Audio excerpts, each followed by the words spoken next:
Hey everybody, this is Mike with the One Stop Co-op Shop, and today I'm doing a review of Dicemancy, and disclaimer that I got a review copy of this one. I did a preview of this game from Gabe Barrett's solo series. It is a solo game where you are battling a bunch of monsters who are coming at you round after round. You have to defeat a certain number of these stronger level 2 monsters, and how you battle them is by taking cards, you get more of them from defeating the monsters, and overlaying them to create these spell chain combos, and then using dice placement to activate the spells to deal varied types of damage to the enemies, trying to capitalize on their inherent elemental weaknesses and the special abilities of the spells themselves. If you can defeat enough monsters before they crash through your gates, you win. So let's discuss 5 key things to know about Dicemancy. So first, my number 5 element, the least important to know, but still important or I wouldn't mention it, are the scenarios. And this is a mix for my taste. So they have 9 scenarios in the game. Some of them are very prescribed with which wizards you use and which knight card, kind of like negative aspects you use. But a few of them are just very open, generic ones that let you pick kind of whatever you want. And on the positive side, these do teach you the game slowly, especially scenarios 1 and 2 kind of walk you through the different spells you can use. But beyond that, they're kind of just random combinations of cards that you could pick anyway.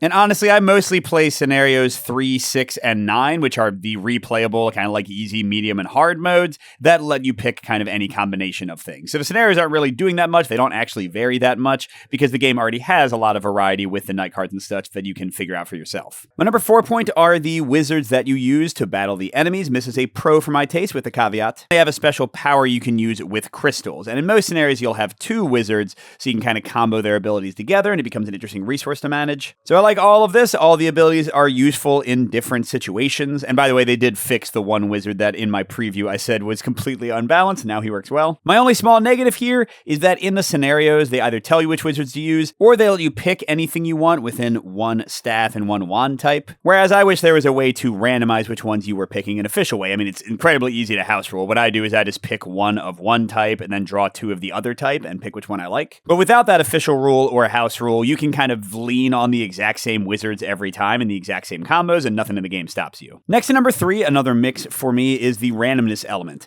So first of all, you are rolling dice to activate your spells, and unless you're controlling Fleur, who gives you dice manipulation, you're stuck with those rolls. And a lot of the spells are pretty forgiving in what they need. Like this one can be any 1 through 3, this one can be any odd number, but some of them are much more restrictive, although they do tend to give you more dice to kind of balance that out. But yeah, sometimes you'll just roll poorly and won't be able to play your spells. It can be annoying. And then also, although this is less common, sometimes you'll get weird combinations of enemies, like you'll get a whole bunch of one element and not that many of another one. And the game kind of relies on you defeating enemies of one type, which will give you the spells to defeat enemies of another type. Like for example, these fire enemies here need water to be defeated more quickly. And if I just don't get any water enemies, then I'm going to have a tougher time taking them down efficiently. But on the positive side, that doesn't happen too often with the enemies. The dice, again, tend to balance out, and you can mitigate it by using Fleur. And of course, the randomness gives the game more replayability and excitement, so it works fine for me, but you should be aware of it. My number 2 point is probably the most unique thing in the game, and that's the placement and chaining of spell cards. So you start out generally with 1 spell card, and as you defeat enemies, you can overlay other ones, and you have to put them in a grid. You can't go outside of that. But you can put them on top of each other, and when these arrows lead into other spaces, you get spell chains. And then you can even chain together different elements. So now I can do this spell from 2 different places, and I'm going to get a bonus from the water spell. If you have multiple dice in a row, you can get even bigger bonuses by chaining them together. Now, this can be a little hard to get your mind around because when you cover things up, you sometimes take away the arrows and suddenly the combo you had before doesn't work anymore. But the strategy of getting these cards in the right places to create cool combos and also to match the enemies you're trying to defeat is a huge selling point of the game. Very exciting and fun. And those spell chains lead into my number 1 thing about the game, the best thing to know about it, which are the enemies themselves and targeting and destroying them.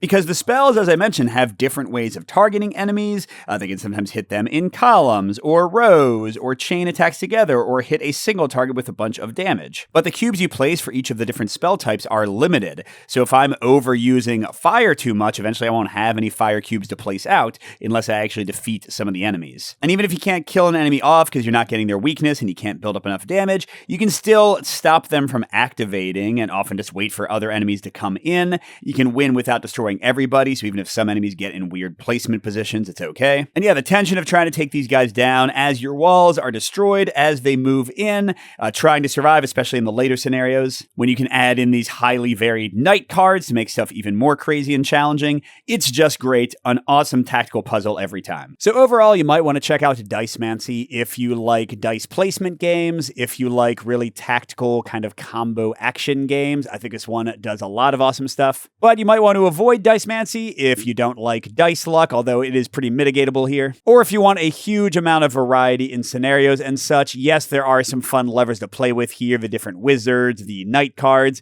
but you are still doing the same basic thing every time you play. And if you want to see the game in action, you can still check out my preview plays. They did rebalance some of the characters, but besides that, it is still pretty representative of the final game. Thanks for watching, everybody. Good gaming, and I'll see you at the next stop.